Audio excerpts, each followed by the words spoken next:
quê? Não prestaram atenção, né? Tá vendo só, Vale? Ele não consegue guardar aqui.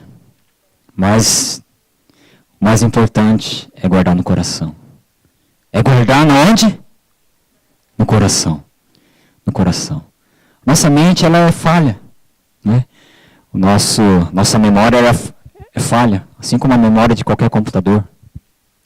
Falha, pode falhar. E a nossa também. Ainda mais quando vai chegando a idade. Né? Brincadeira. Né? Mas o mais importante é a gente guardar no nosso coração.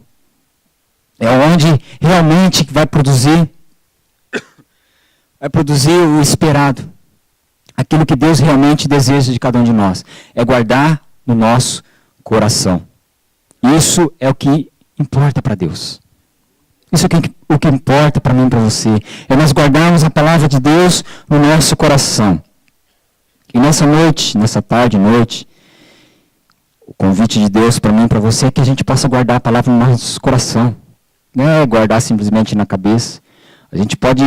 Você pode talvez ter o dom aí de conseguir gravar tudo que eu vou falar aqui. Né? Tudo que Deus já ministrou. Você consiga guardar cada palavra. Você possa ter esse dom. Mas se não descer para o seu coração, sinto muito, mas não vai adiantar muita coisa. Não vai adiantar muita coisa. Mas a partir do momento que a gente ouve por aqui, entra por aqui, e desce o nosso coração, guardamos o nosso coração, né? Aí sim, é o mais importante. Como diz lá em Salmo, a tua palavra eu guardei aonde? Meu coração. Para quê? Para eu não pecar contra ti. Né? Então que nessa tarde possamos guardar a palavra do Senhor em nossos corações. Amém? Quero convidar você a abrir a sua Bíblia em 2 Samuel, capítulo 6.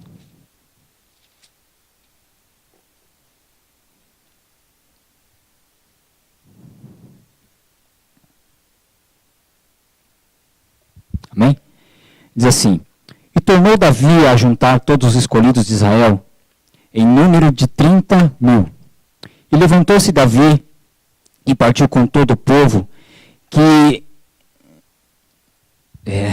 ultimamente está difícil.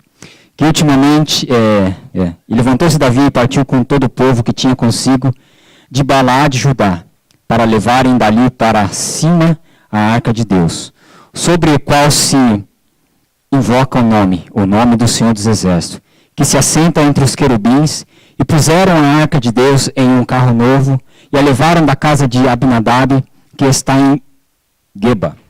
E Uzá e Aiô, filhos de Abinadab, guiavam o carro novo. E levando-o da casa de Abinadab, que está em Geba, com a arca de Deus, Aiô ia adiante da arca. E Davi e toda a casa de Israel alegravam-se perante o Senhor com toda a sorte de instrumentos de madeira, de faia, com harpas e com saltérios, e com tamborins e com pandeiros, e com símbolos. E chegando à eira de Nacon, estendeu Uzá a mão à arca de Deus, e segurou-a, porque os bois a deixaram pender. Então a ira do Senhor se acendeu contra Uzá, e Deus o feriu ali por esta imprudência, e morreu ali junto à arca de Deus. E Davi se contristou, porque o Senhor abrira rotura em Uzá, e chamou aquele lugar Pérez Uzá, até o dia de hoje. E temeu Davi ao Senhor naquele dia e disse: Como virá a minha arca do Senhor? E não quis Davi retirar para si a arca, não quis levar para si a arca do Senhor, para a cidade de Davi, Jerusalém. Mas Davi a fez levar à casa de Obed-edom, o geteu.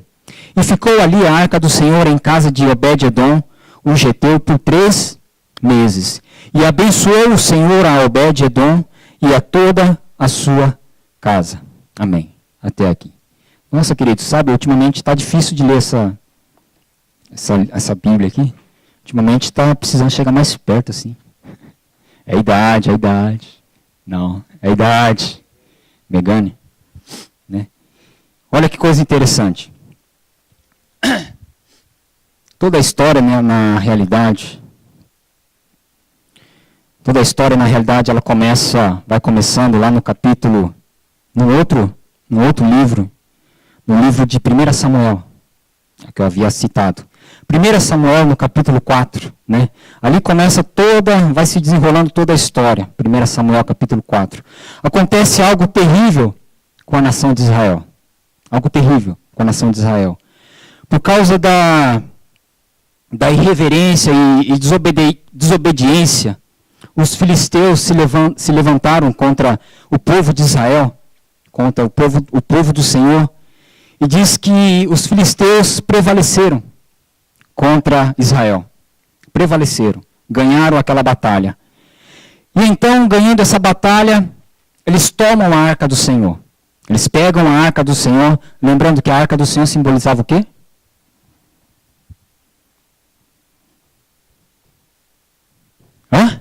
A arca do Senhor simbolizava o quê?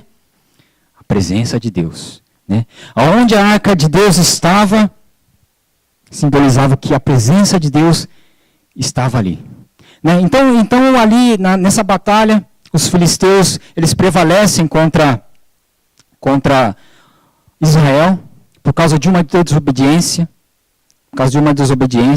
Todas as vezes que nós desobedecemos a Deus, desobedecemos a palavra de Deus, as consequências não vão ser boas. Todas as vezes, nós sabemos disso. E mais uma vez o povo desobedeceu. E foram para a batalha, os filisteus prevaleceram contra Israel. E nessa batalha, então, a arca do Senhor, né, ela é levada pelos filisteus, eles pegam a arca de Deus e levam, né, consigo. Quando Eli, que era o profeta, né, na ocasião, ele ouve saber que a arca é levada, ele fica temeroso. Ele ouve que também os seus 2 filhos, Hofni e Finéias, são mortos nessa batalha. São mortos. Eles morreram nessa batalha. Os 2 filhos do profeta Eli morreram nessa batalha. Mortos pelo ataque dos filisteus. Eli diz, acabou. Acabou.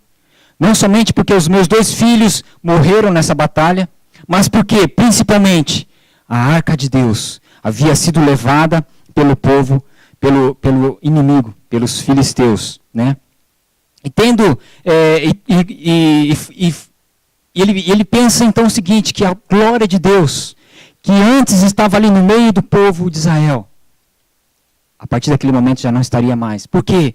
Porque a presença de Deus, a arca de Deus, havia sido levada. E tendo dito isto, a Bíblia diz que ele cai da cadeira. Ele cai da cadeira onde estava sentado, quebra o pescoço e morre. Mas por que tudo isso? Por que tudo isso? Porque o povo, naquela ocasião do profeta Eli, estava vivendo uma desobediência. Não obedecia o que Deus havia ordenado. Estavam fazendo o que queriam. Os filhos do profeta faziam o que queriam. E nada acontecia. E nada do profeta, o pai, repreendeu seus filhos. Simplesmente passava a mão na cabeça dos filhos. Simplesmente. Né? E Deus, então, permite que isso aconteça. Né? Por causa do quê? De uma desobediência. Os filisteus, então, eles levam a arca, né? Lá no capítulo 5, e diz que eles colocam a arca num templo de um deus pagão da época. Eles colocam dentro desse templo, o templo se chamava Dagon. Eles introduzem a arca de Deus dentro desse templo, de um deus pagão. E no dia seguinte, quando eles foram nesse templo, quando eles entram dentro do templo, qual era a cena? A cena era que dentro desse templo não havia restado nada. Nada. A estátua desse deus pagão havia caído, quebrado. E só estava o que? A arca do Senhor ali. Por quê? A glória de Deus foi tremenda dentro daquele lugar. Que tudo aquilo que pertencia a um deus pagão foi destruído. Aí você pergunta, quem fez isso? Quem fez isso? Deus. O poder de Deus entrou naquele lugar e destruiu tudo que se havia de coisas ali. E então ali, a partir daquele momento, uma série de acontecimentos começam a acontecer. uma série de doenças, de chagas, de tumores começam a assolar aquele povo, o povo filisteu. Toda sorte de peste começa a tomar conta do povo filisteu. E os filisteus começam, então, a querer se livrar da arca. Porque eles haviam entendido que aquele mal que estava acontecendo no meio do povo filisteu só tinha uma única razão. Qual era? Era a arca do Senhor. Era a presença de Deus no meio dos filisteus. Então, qual foi a ideia? É se livrar disso aí, porque se isso aí está dando problema, vamos nos livrar disso. Então, eles tentam se livrar da arca da aliança, né? E porque algo de ruim estava acontecendo no meio do povo filisteu.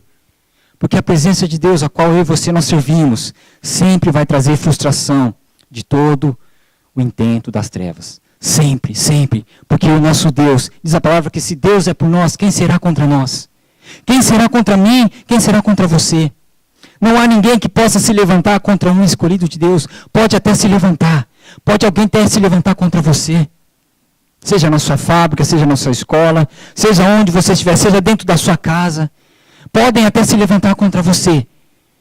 Mas todos aqueles que se levantam contra um escolhido. Você é um escolhido de Deus? Amém. Somos um escolhido de Deus. Vai se frustrar. Todo o intento das trevas vai se frustrar. Tudo aquilo que é desobediência, tudo aquilo que é contrário à vontade do Senhor, diante da presença do Senhor, é totalmente subjugado. Totalmente. Porque Deus é mais poderoso que todas essas coisas. E aí então a arca do Senhor, ela é levada até a casa de um homem, chamado, como nós lemos aí, Abinadab. E ali ela fica por um tempo. O texto diz que o período que ela fica, que ela permanece neste lugar, chamado Kiriat alguma coisa, Gerahim. O tempo que ela permanece nesse lugar, o Senhor abençoa a casa desse homem. O Senhor abençoa tremendamente a casa desse homem. É importante a gente saber que nesse período, Davi ainda não era o rei de Israel.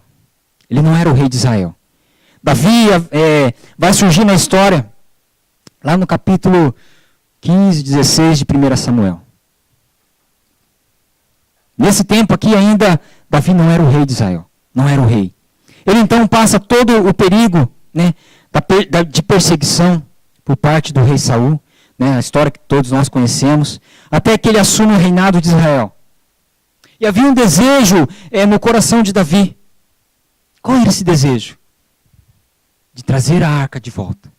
De recuperar a arca do Senhor. De trazer a arca de Deus.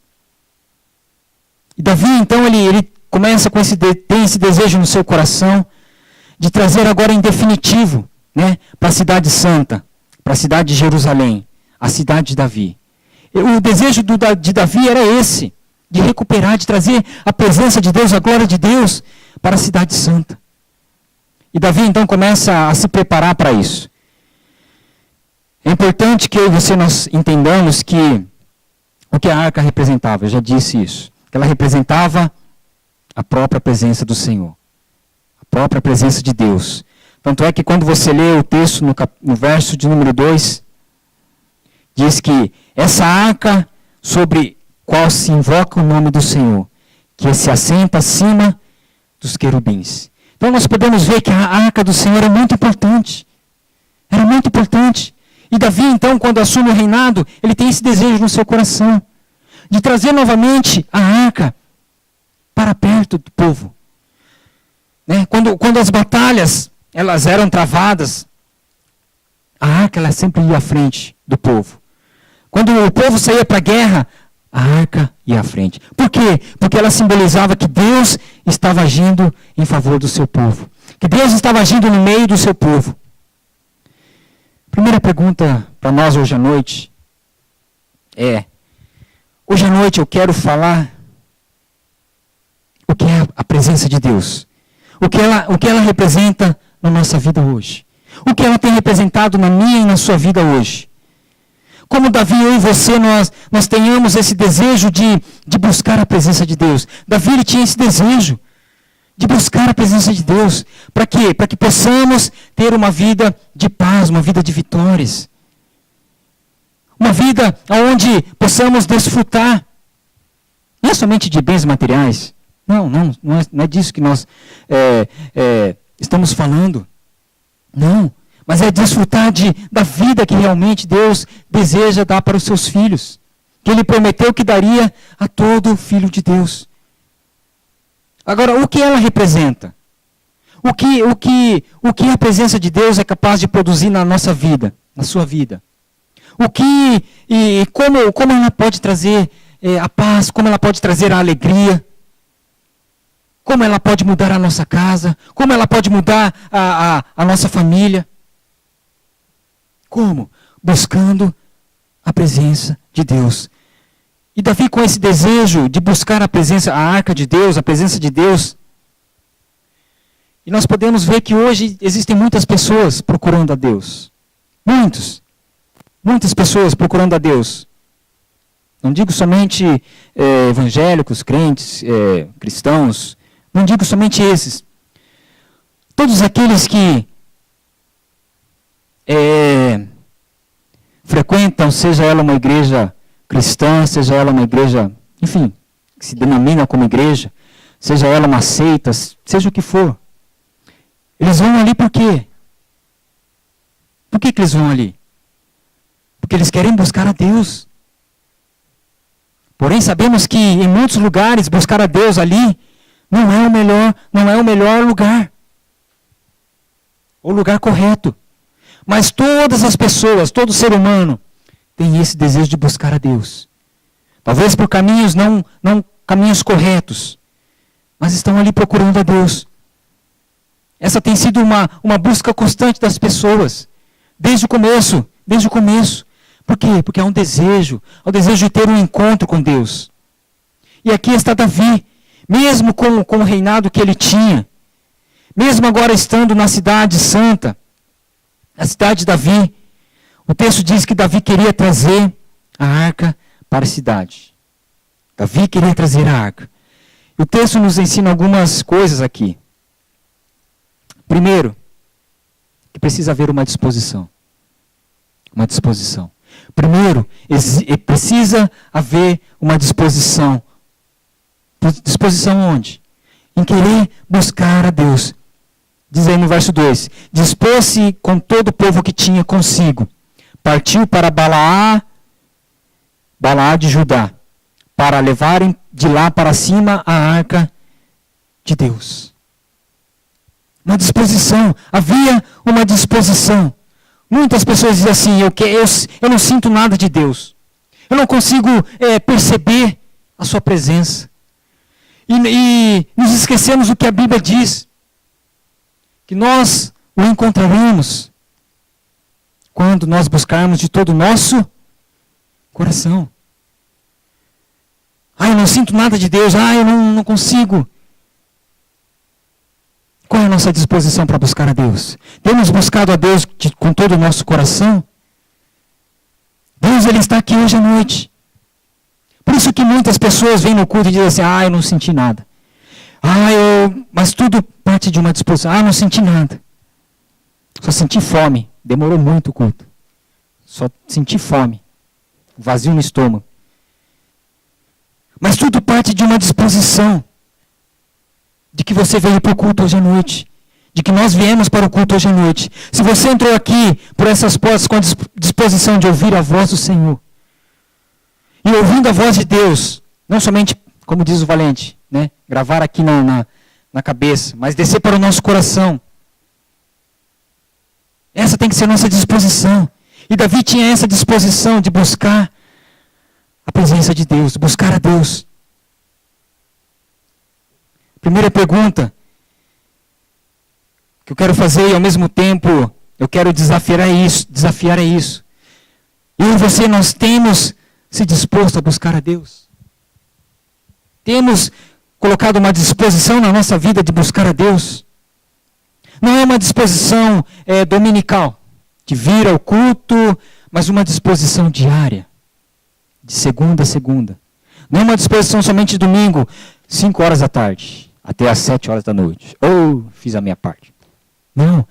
Disposição de buscar a Deus todos os dias. Todos os dias. Todos os dias. Essa tem que ser a nossa disposição. Como diz lá em Salmos, diz que Davi dizia, logo de manhã, desperto e busco a tua presença. Logo de manhã eu me desperto e busco a tua presença. Você acha que Davi não buscava a Deus? Será que Davi não tinha essa disposição de buscar a Deus? Disposição talvez de abrir a palavra, de reservar um tempo para Deus. Disposição de ir aonde Deus está. E Deus, Ele está no seu santo templo. Será que temos essa disposição? Hoje eu e você nós temos livre acesso a Deus. Hoje eu e você não precisamos mais de um sacerdote que ele possa entrar lá no santíssimo lugar e oferecer o sacrifício. Não. Diz que hoje eu e você nós temos livre acesso a Deus. Diz que o véu foi rasgado de alto a baixo. E hoje eu e você nós temos livre acesso a Deus. Mas será que a nossa disposição, será que a nossa fadiga, o nosso trabalho, ele tem sido maior que a nossa disposição de buscar a Deus? Será? Mas eu creio que ainda hoje existem homens e mulheres como Davi, que têm essa disposição de todos os dias buscar a Deus. Todos os dias buscar a Deus em oração. Buscar a Deus na sua palavra. Davi, ele tinha essa disposição. E então Davi, com essa disposição, diz que ele sai da cidade santa. Vai até a cidade, vai até a região lá de Balade, Judá, com uma disposição. O desejo do coração de Deus nessa noite é que haja uma disposição na minha e na sua vida de buscá-lo. De buscá-lo. Quando nós olhamos para as narrativas dos evangelhos, não é uma, mas ou várias vezes nós encontramos esse relato. As pessoas irem ao encontro de quem? Encontro de Jesus. Ao encontro de Jesus. Diz lá que certa feita um oficial do rei, o qual tinha o seu filho enfermo, com muita febre, prestes à morte. Ele sai da sua cidade e vai até a região de Cafarnaum, onde Jesus estava. O texto diz que ele foi ter com Jesus. Foi ter com Jesus. Há uma necessidade. Precisa haver uma necessidade, uma disposição da gente sair aonde nós estamos para ir de encontro a Deus. Mas como é que eu faço para encontrar com Deus? Eu vou pegar uma escada, Não. Hoje nós não temos mais Jesus como carne e osso para a gente ir se encontrar com Ele num determinado local. Não. Mas nós nos encontramos com Deus em espírito. Quando nós nos colocamos diante dEle. Quando nós nos humilhamos diante dEle. Quando nós nos rendemos aos seus pés. Com uma disposição do quê? De buscar a Deus. De ter esse encontro com Ele. Davi dispõe-se e vai buscar. E ele quer o melhor. Diz lá no verso de número 3, que puseram a arca de Deus num carro novo e levaram da casa de Abinadab, que estava no outeiro, e 2 cidadãos, Uzá e cada nome difícil, é isso aí mesmo, filhos de Abinadab, eles guiavam o carro novo. Então a arca foi colocada em cima desse carro novo. Davi, com essa disposição de buscar a arca da aliança, ele dá o seu melhor. Ele mandou preparar o carro novo, aquilo que havia de melhor.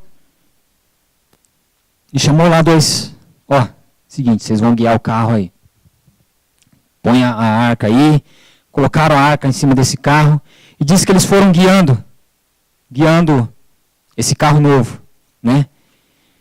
E diz que eles começaram a sair então desse lugar, dessa cidade. Agora há algo aqui que talvez Davi não tenha percebido ou talvez se atentado. é que havia uma lei que o próprio Deus havia estabelecido. Que o próprio Senhor havia estabelecido. Né? Qual era essa lei? Qual era essa lei? Que a arca não podia ser manuseada por qualquer um. A arca da aliança não poderia ser manuseada por qualquer um. A não ser por uma tribo específica, que era a tribo dos levitas. Somente os levitas poderiam tocar na arca. Somente os levitas poderiam manusear a arca. Carregar o carro. E qualquer outro que tocasse na arca seria morto, fulminado. E eu aprendo aqui algo com isso. Davi estava cheio de vontade, cheio de disposição. Mas ele não soube, talvez, fazer da forma correta. Porque é assim também conosco. Quando nós temos uma disposição de fazer algo, talvez nós passamos por cima de tantas coisas,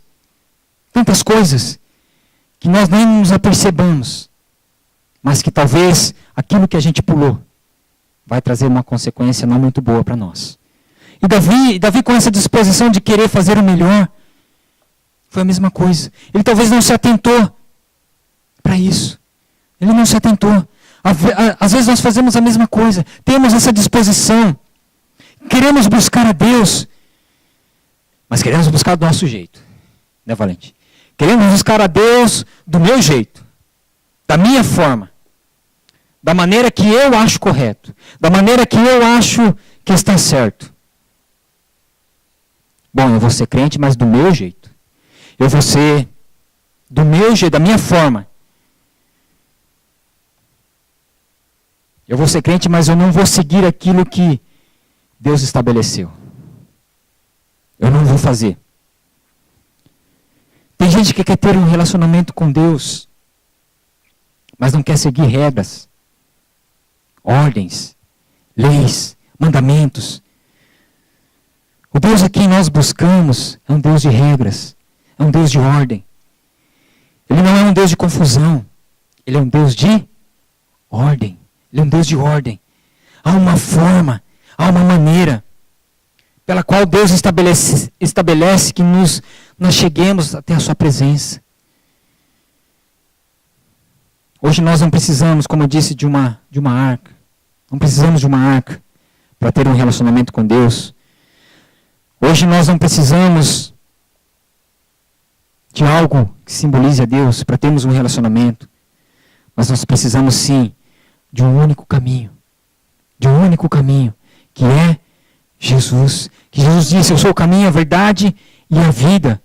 E ninguém vai ao Pai a não ser por mim, Jesus. Ninguém. Pessoas querem ir até Deus, mas se esquecem de Jesus. Seitas querem a Deus, mas esquecem de Jesus. Religiões querem a Deus, buscam a Deus, mas sem passar pelo caminho que é Jesus. O caminho está errado. O caminho está totalmente equivocado. Talvez querem correr o mesmo risco que Davi corria. Faz tudo direitinho. Tudo certinho. Não é que Davi não tinha boas intenções. Não é isso. Davi ele chega até o lugar onde a arca está e oferece o seu melhor. O seu melhor. O seu melhor.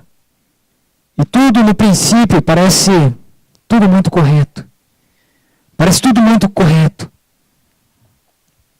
Diz lá no verso de número 5, Davi e toda a casa de Israel, eles se alegravam perante o Senhor, com toda a sorte de instrumentos de pau, de harpas, com saltérios, tamborins, com pandeiros e com símbolos. E Davi e o povo sai se alegrando, caminhando, até chegar até um certo ponto, até um certo lugar. Verso 6. Quando chegaram à eira de Nacon, estendeu Uzá a mão à arca de Deus e a segurou, porque os bois tropeçaram. Talvez o caminho todo cheio de pedras, não era como hoje existem os asfaltos aí, se bem que no Brasil não tem como, né? Os bois tropeçaram, talvez numa pedra, num buraco, tropeçaram. E diz que a arca pendeu. E Uzá, colocou a mão. Colocou a mão na arca da aliança. Ele estendeu a mão. Bem, a intenção de Uzá foi a melhor possível. Assim como é você. Se algo perto de você vai cair, o que você vai fazer? Você vai tentar segurar. Se um filho perto de você tropeçou, primeira reação é você tentar segurá-lo. A mesma coisa foi com Uzá. Opa, o boi tropeçou, a arca, ele colocou a mão. Né? Colocou a mão. Às vezes nós temos essa mesma falsa ideia. Nós achamos que nós achamos que nós dominamos a Deus. Que nós controlamos a Deus. Achamos que mandamos em Deus. E colocamos a mão na arca. Colocamos a mão naquilo que nós não deveríamos colocar. E achamos que Deus é quem precisa de nós. E não nós que precisamos dele. Uzá cheio de boas intenções. Senhor, eu quero te ajudar. Eu vou te dar uma mãozinha. Quantas vezes nós queremos dar uma mãozinha para Deus? Hã? Quantas vezes nós queremos dar uma forcinha para ele? E aí, Deus, quer uma forcinha, hein? Quer uma mãozinha, hein? Como nós gostamos de dar uma mãozinha para Deus. Como nós gostamos de querer ajudar a Deus. O conceito está totalmente errado. Primeiro, porque Uzá não era um levita. Ele não era um levita. Para que haja um relacionamento com Deus, nós precisamos ser considerados separados para Deus. Você já é separado para Deus? Temos a nossa vida totalmente separada para Deus? Pessoas querem ter um relacionamento com Deus, mas acham que podem brincar com Deus. Podem manusear a Deus de qualquer forma. Podem jogar a Deus de um lado para o outro.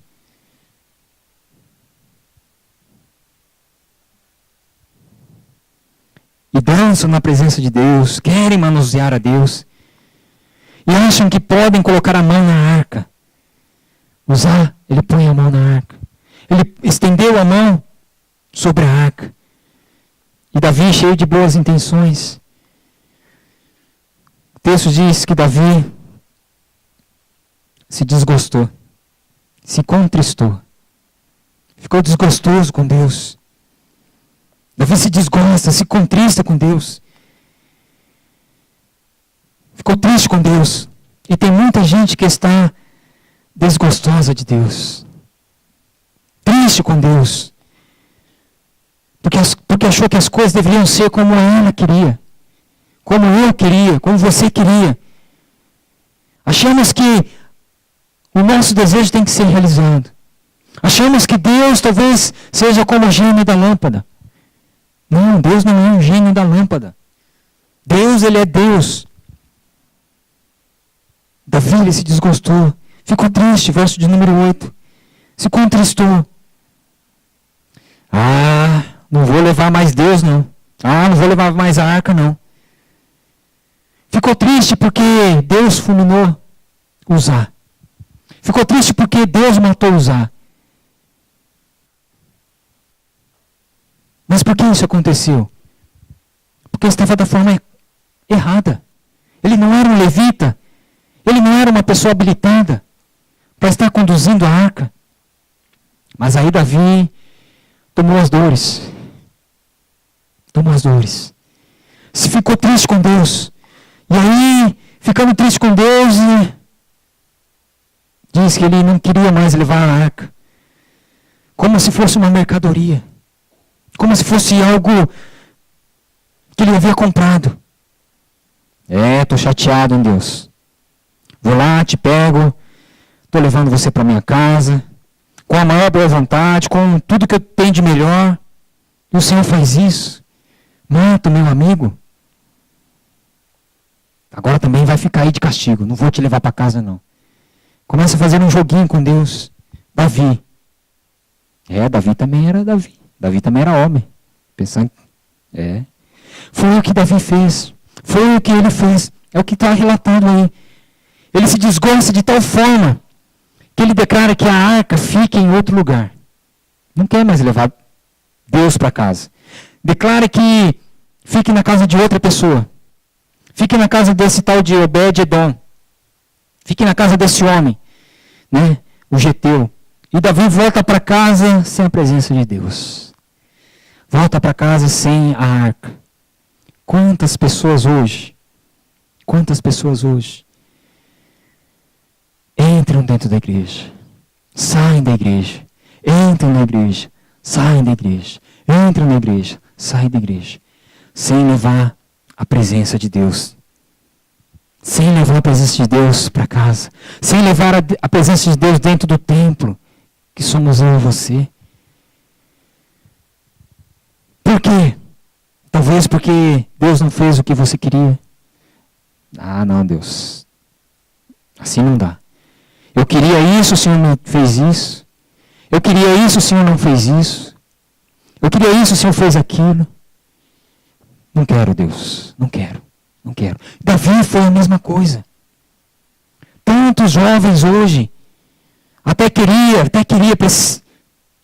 precisa da presença de Deus. Mas talvez por não entender a maneira correta, às vezes volta para casa de mãos vazias. Assim como Davi fez. Se algo que Deus quer que eu e você nós façamos hoje à noite é que você não volte para casa de mãos vazias. Não volte para casa sem a presença de Deus. Não volte para casa sem levar o Filho de Deus. Ou o próprio Deus com você. Para sua casa, para sua família, para o seu trabalho. Mas para nós levarmos a presença de Deus conosco, exige uma forma correta. Quando a arca ela vai para a casa desse homem, Obed-Edom, o texto diz que o Senhor abençoou a casa desse homem. A abençoou tremendamente.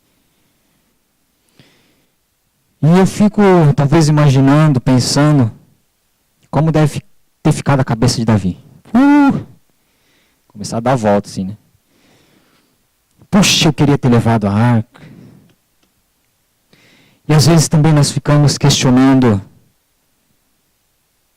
o porquê Deus abençoa de uma forma espetacular a vida de alguém.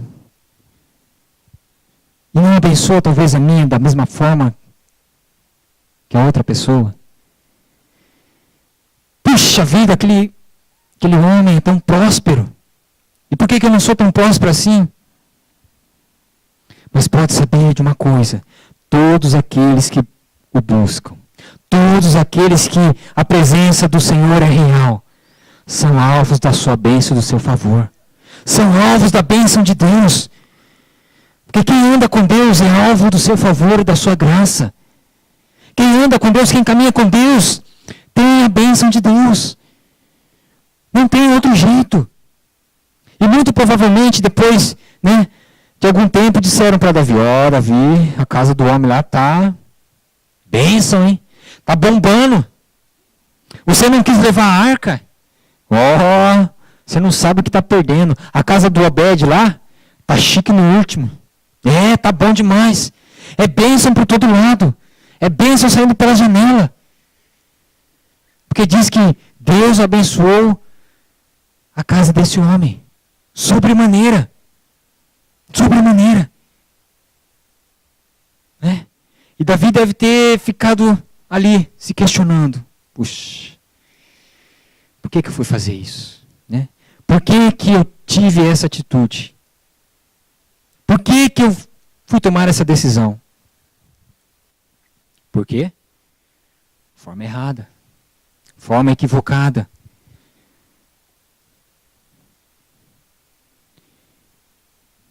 Então Davi foi avisado, né? Verso de número 12.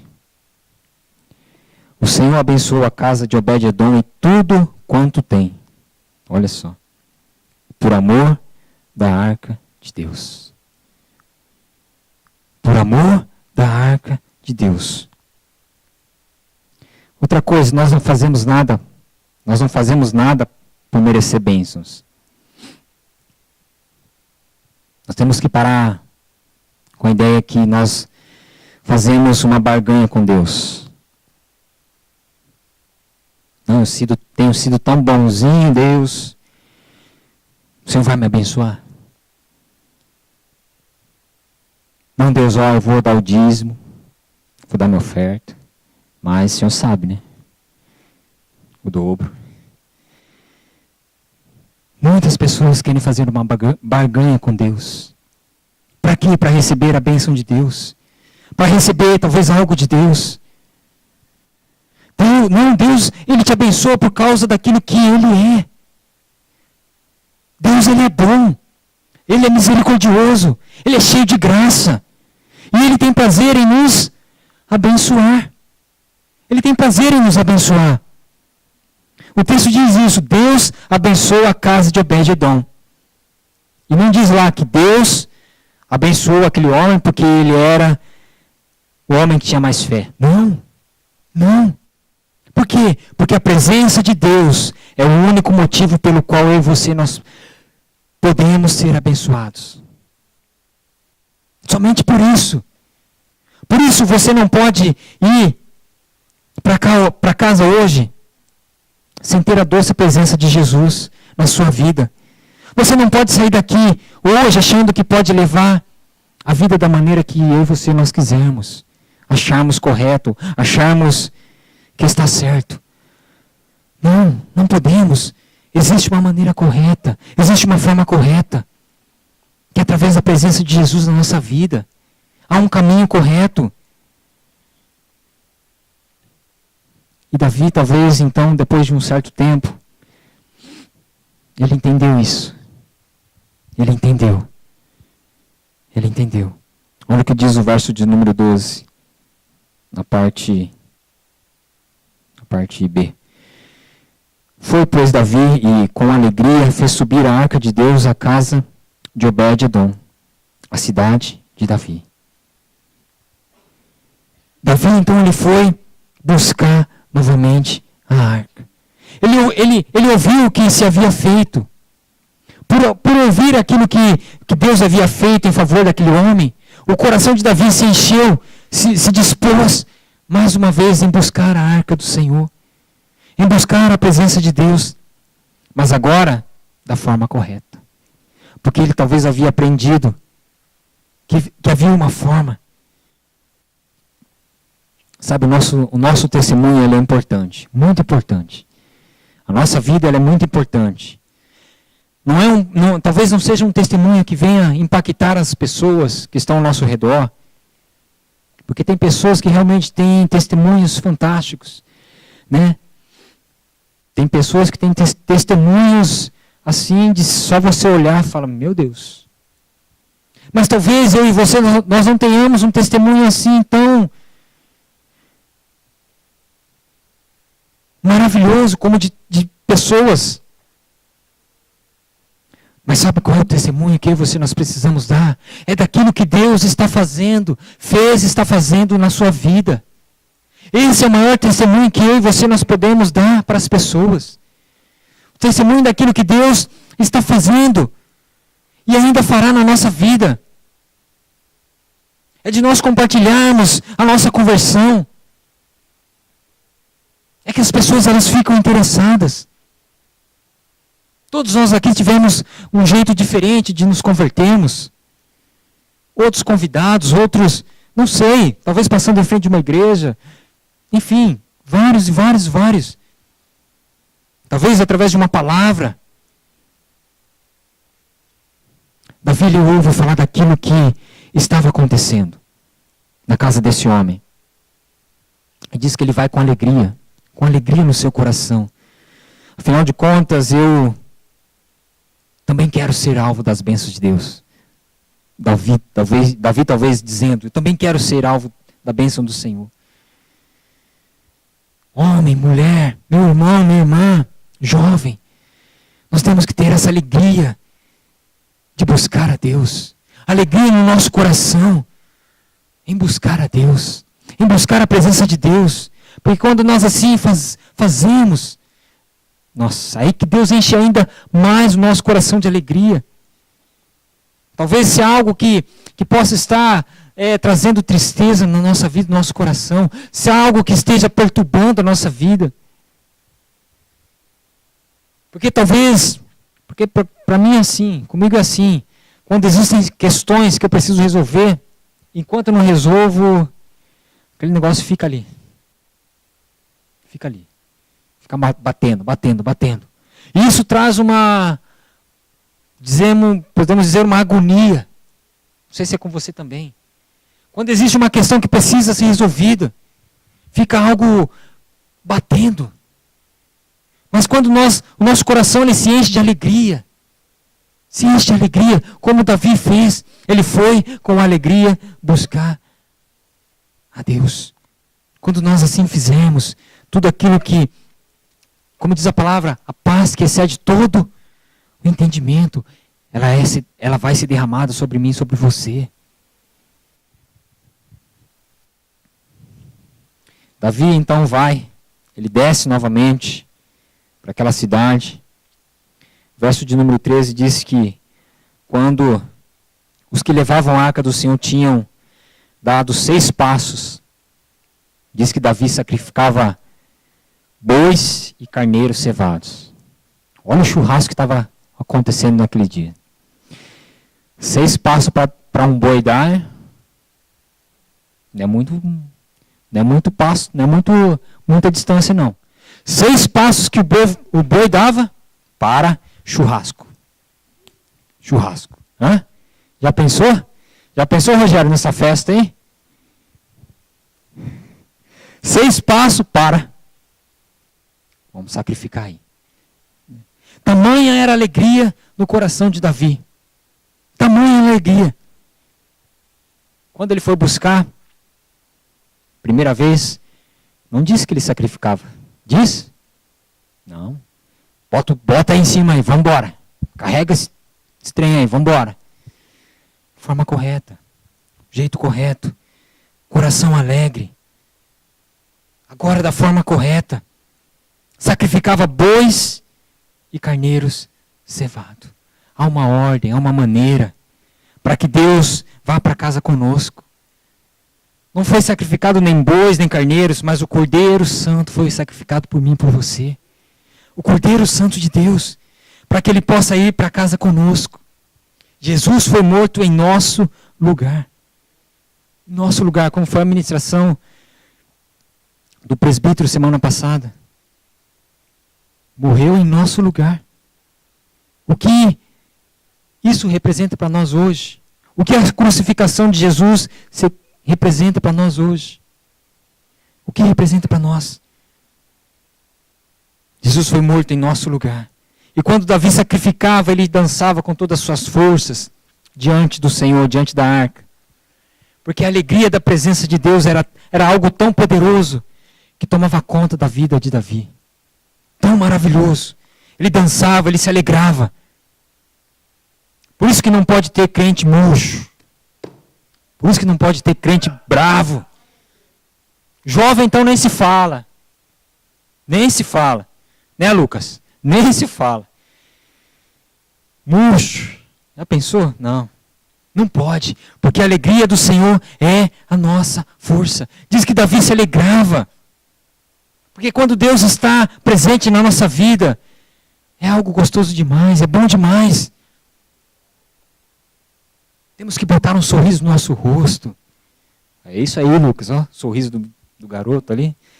Vai ter lá no Colgate, né? Sorriso no rosto. Alegria do Senhor. Alegria, ela tem que ser uma característica na vida do crente. Alegria. Crente triste não pode.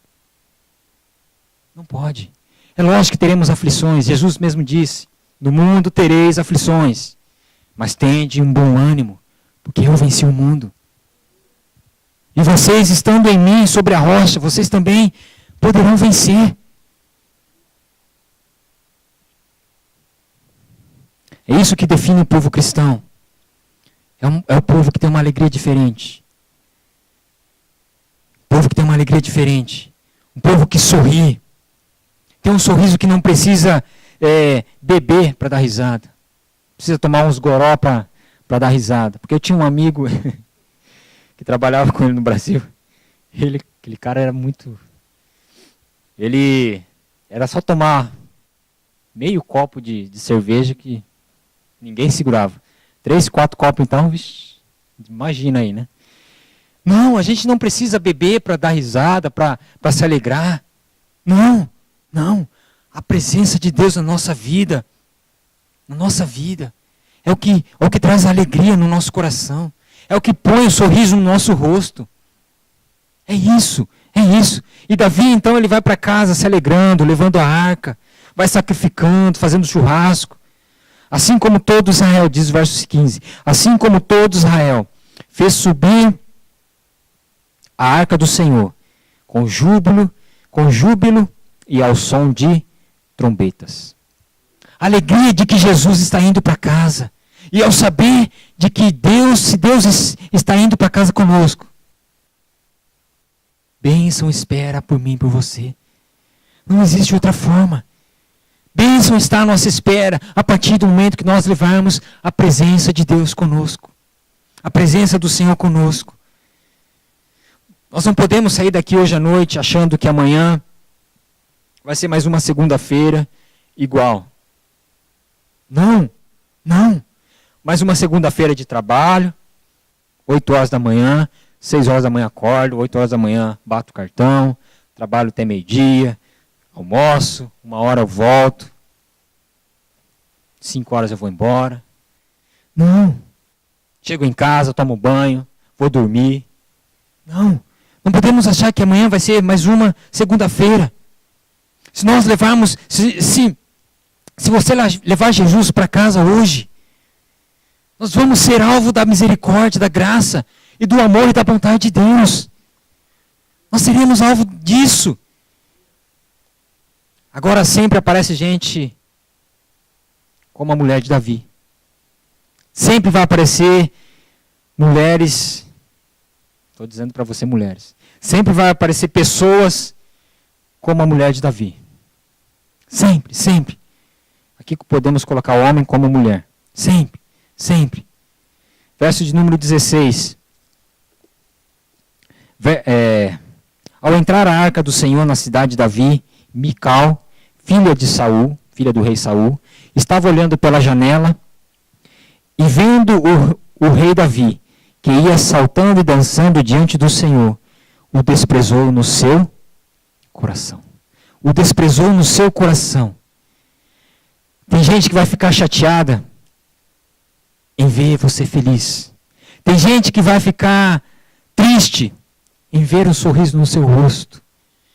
Por quê? Porque tem gente que não gosta de ver você feliz. Sabia? Existem pessoas, sim, que não gostam de ver você feliz. Às vezes a gente fala isso, mas você fala, mas será que existe?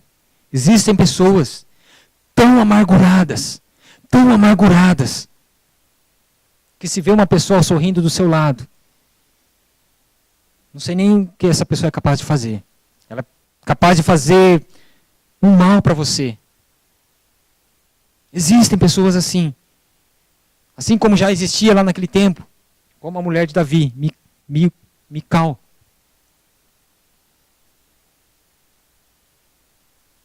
Mas a partir do momento que eu e você nós temos a presença de Deus, a partir do momento que nós temos o nosso testemunho, essas pessoas que talvez estão amarguradas pelas situações da vida, eu e você nós poderemos dar essa alegria.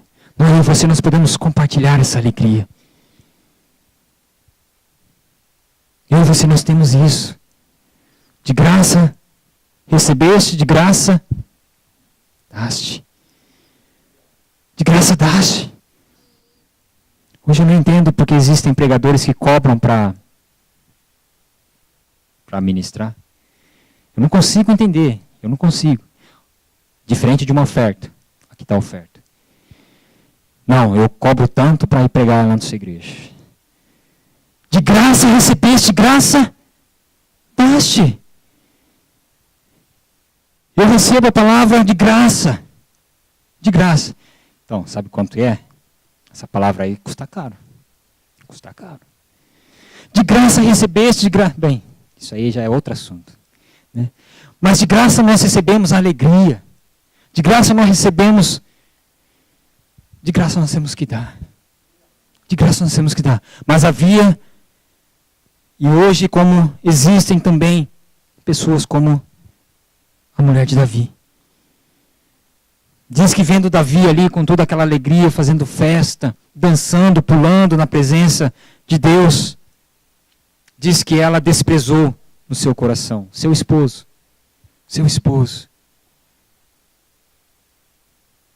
Mical fica revoltada. Despreza Davi no seu coração.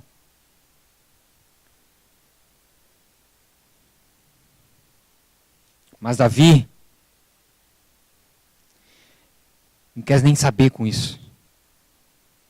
Ele introduz a arca do Senhor, verso número 17.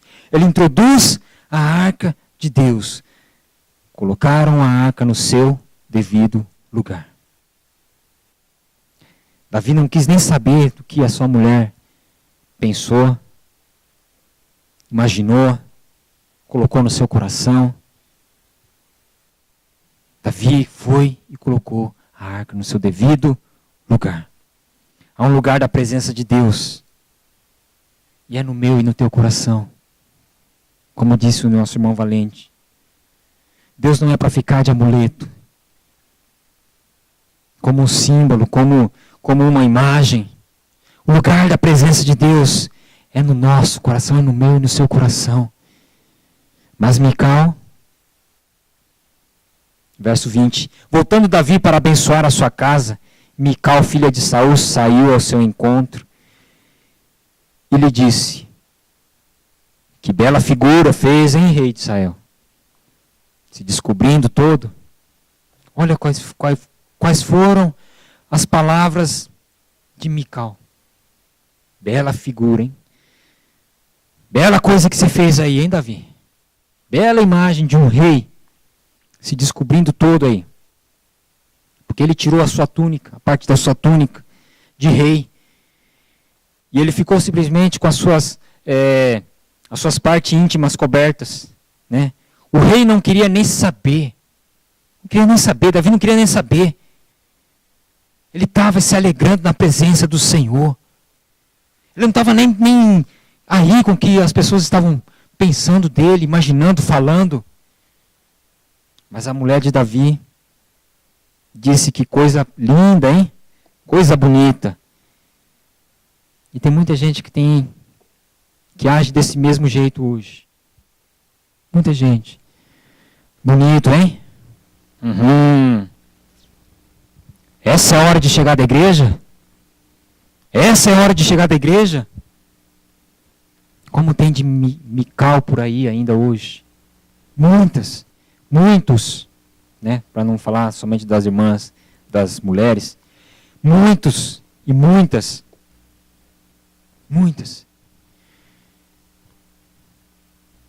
Se a irmã vem para a igreja, quando chega em casa, cadê minha janta? Está pronta minha janta? Na igreja de novo. E eu aqui passando fome. Que bela figura, hein? Essas foram as palavras de Mical. Porque a presença de Deus, ela incomoda as pessoas.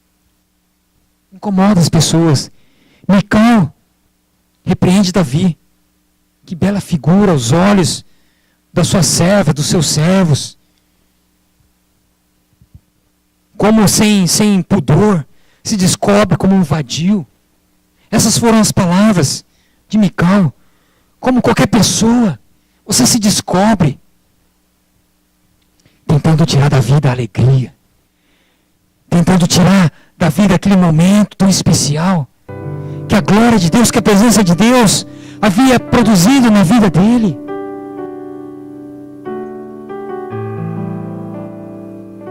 Mas sabe qual foi a resposta de Davi? qual foi a resposta de Davi? Verso de número 21. Perante o Senhor, que me escolheu a mim, antes do que a teu pai. Perante o Senhor, que me escolheu a mim, antes que o teu pai. Toma, já levou na lata, de direito, né? Certeiro. Porque quem escolheu a mim foi Deus. Quem escolheu a mim foi o Senhor. Agora quem escolheu o teu pai foi o povo, foram as pessoas. Estreitou, hein? E Davi continua, mandando que eu fosse chefe sobre o povo do Senhor, sobre Israel. Perante o Senhor eu tenho me alegrado. Ainda mais desprezível me farei e me humilharei aos seus olhos. Essa foi a resposta de Davi. Essa foi a resposta para Mical. Talvez hoje, não sei, talvez você nem viva uma situação como essa. Dentro da sua casa, alguém talvez tentando impedir de você buscar a Deus. Alguém talvez tentando impedir você de se alegrar na presença de Deus. Não sei. Mas que eu e você nós possamos ter a atitude como de Davi. O que importa é que Ele me escolheu. É que Ele me escolheu. Ele me escolheu. E não importa. Eu vou me humilhar perante os seus olhos. Eu vou me alegrar perante o Senhor. Não importa o que disserem de mim, o que pensarem de mim. Davi dizendo, o que importa realmente é que eu me humilhe na presença do Senhor. É que eu me humilhe na presença do meu Deus.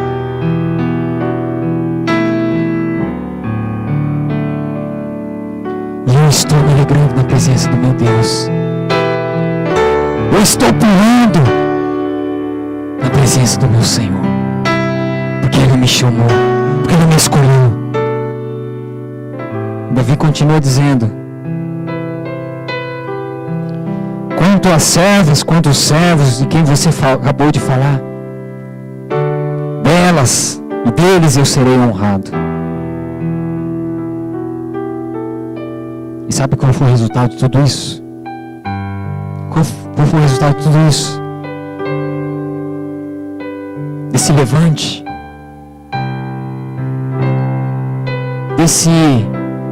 dessa tentativa de impedir a alegria, de impedir de buscar a Deus. Diz a Bíblia que Mical, filha do rei Saul, depois daquele dia, até a sua morte, não conseguiu gerar um filho. Não conseguiu.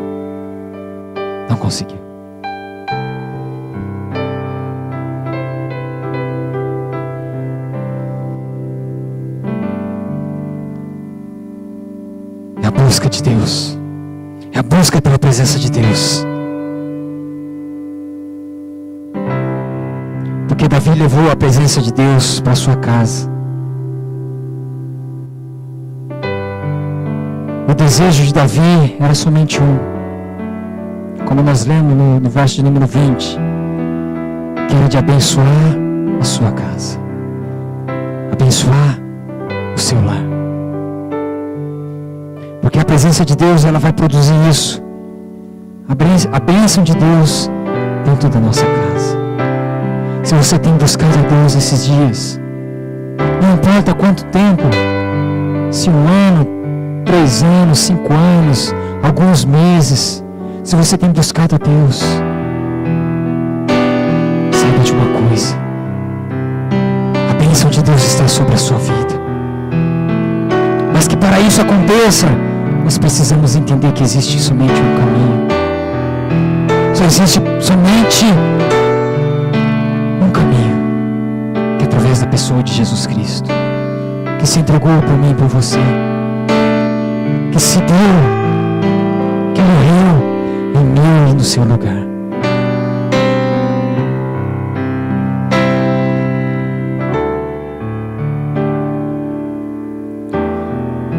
A bênção de Deus, a presença de Deus.